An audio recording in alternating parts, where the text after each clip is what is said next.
Hello friends, good morning. Today in this session we will discuss William Wordsworth famous poem Solitary Reaper. आज आजच्या पिरियडला आपण William Wordsworth जी poem आहे solitary reaper ही आपण पाहणार आहोत थोडक्यामध्ये. So Wordsworth belongs to the generation of romantic period. Romantic period जो आहे Wordsworth along with his best friend Samuel Taylor Coleridge is regarded as the pioneer of romantic poetry. Romantic period. Wordsworth was considered as the father of romantic poetry. ही जी poem आहे त्याची जेव्हा स्कॉटलंडला visit झाली होती वर्ड्सवर्थची त्या पिरियडमध्ये ही पोएम लिहिल्या गेलेली आहे. It is the poem number 9 of the series classified as memorial of a tour in Scotland, which is happened in 1803. So in short, now we will discuss the poem. First I will read out the poem. Behold her, single in the field, yon solitary Highland lass, reaping and singing by herself. Stop here, or gently pass. Alone she cuts and binds the grain, and sings the melancholy strain. Oh, listen, for the vale profound is overflowing with the sound. Paha. Behold her, single in the field. Behold her, single in the field, yon solitary Highland lass. Lass means a girl. Yon solitary Highland lass. What she is doing? She is reaping the grain, and while reaping the grain she is also singing. Yon solitary Highland lass, reaping and singing by herself. ती स्वतःच आत्ममग्न होऊन गाणं म्हणत आहे. Stop here. What the poet says, stop here, थांबा, इथे हळूच थांबा. Or gently pass, or if you want to go with silently. Alone she cuts and binds the grain. ती जी मुलगी आहे ती एकटी आहे. And she is doing her work very very silently. And while doing her work she is singing. Alone she cuts and binds the grain, and sings a melancholy strain. I am hearing the song of that girl, but I am unable to understand what she is singing. I am unable to understand her language. Perhaps I think that she may be singing the melancholy strain. एखादं दुःखाचं गाणं पण ती म्हणू शकत असेल. O listen, for the vale profound is overflowing with the sound. आता जे आजूबाजूचे वातावरण जे आहे त्या वातावरणामध्ये तिचा आवाज जो आहे त्या वातावरणामध्ये तिचा आवाज घुमत आहे. And is overflowing with the sound. with the melodious voice overflowing with the sound. तिच्या त्या गाण्याने संपूर्ण परिसर जो आहे तो जणू काही संगीतमय झालेला आहे. संपूर्ण परिसर वाहत आहे. O listen for the vale profound is overflowing with the sound.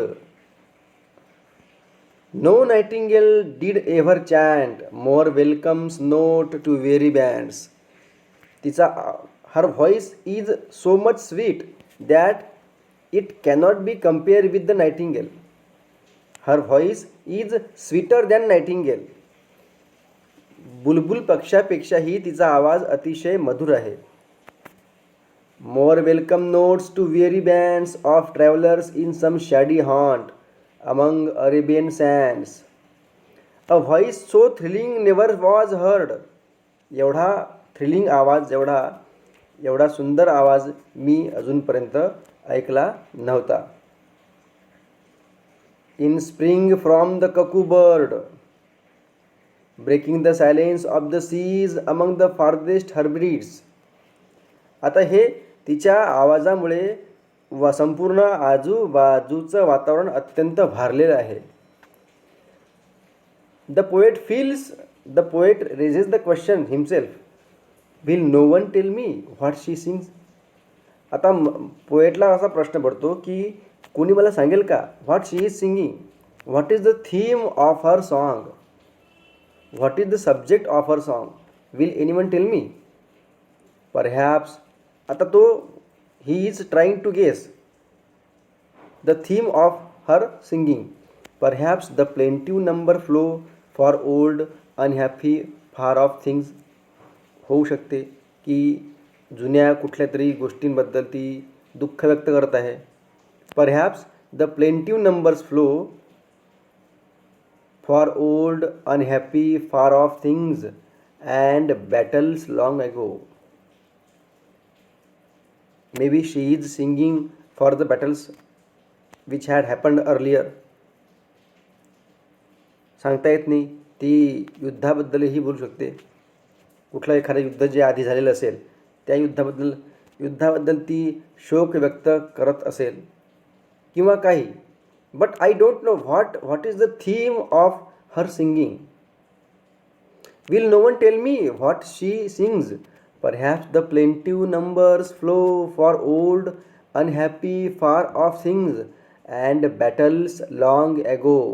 फार पूर्वी घडलेले एखादं युद्ध जे आहे त्याबद्दलही ती बोलत असेल. Or is it some more humble familiar matter of today. किंवा असंही होऊ शकते maybe she is discussing of today's matter, today's issue. Some natural sorrow, loss or pain. तिचं वैयक्तिक दुःख किंवा तिचं जे पर्सनल लॉस जो असेल त्याबद्दलही ती कदाचित तिच्या through her singing she may displaying the emotions, the personal emotions. Perhaps the plaintive numbers flow for old unhappy far off things and battles long ago. Or is it some more humble familiar matter of today. Some natural sorrow, loss or pain that has been and may be again. होऊ शकते पुन्हा एखादं दुःख जे आहे ते पुन्हा दुःख फाळून आलं असेल. What ever the theme, what वर्स सेज. ठीक आहे. ती कुठली तिच्या गाण्याची थीम कोणती असो, what ever the subject may be her song. But the maiden sang as if her song could have no ending. She is singing in this way that her song could have no any end. ती अशा प्रकारे इतक्या आर्तस्वरात गात आहे की जणू काही या गाण्याला अंतच नाही आहे. I saw her singing at her work. I saw her singing at her work. तिच्या कामात असताना मी तिला गाणं म्हणताना ऐकलं आणि पाहिलं पण. And over the sickle bending I listen motionless and still. And while her singing I stood steel and motionless. तिचं गाणं सुरू असताना मी अतिशय शांतपणे उभा राहिलो आणि without any motion I stood there and as I mounted up the hill and then after when I mounted the hill nearby, the music in my heart as I bore, but I could not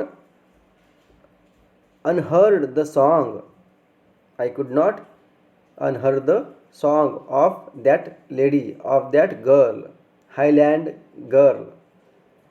The music in my heart as I bore long after it was heard no more. भरपूर दिवस जे आहे ते music जे आहे ते संगीत जे आहे माझ्या मनामध्ये रुंजी घालत होतं. त्याचा जो इफेक्ट जो आहे त्याचा इफेक्ट खूप काळापर्यंत माझ्या मनामध्ये होता. So this is the poem of William Wordsworth and as I reciting this poem I remember the lines of John Keats. In his one of the poem, he says that those melodies, the melodies heard melodies are sweet, heard melodies are sweet, but those unheard are sweeter. जे गाणे ऐकलेलं असते ते तर सुंदर असतेच, परंतु जे गाणं आपण ऐकलेलं नसते, फक्त जे गाणं आपण इमॅजिन करू शकतो ते गाणं त्याहीपेक्षा अतिशय सुंदर असते. Heard melodies are sweet but those unheard are sweeter. कल्पनेतलं जे आहे कल्पनेतलं जे काही असते ते अतिशय सुंदरच असते. वास्तवापेक्षा कल्पनेतलं जग जे आहे ते अतिशय सुंदर असते. So this is the poem of William Wordsworth. As I said earlier that Wordsworth was regarded as a father of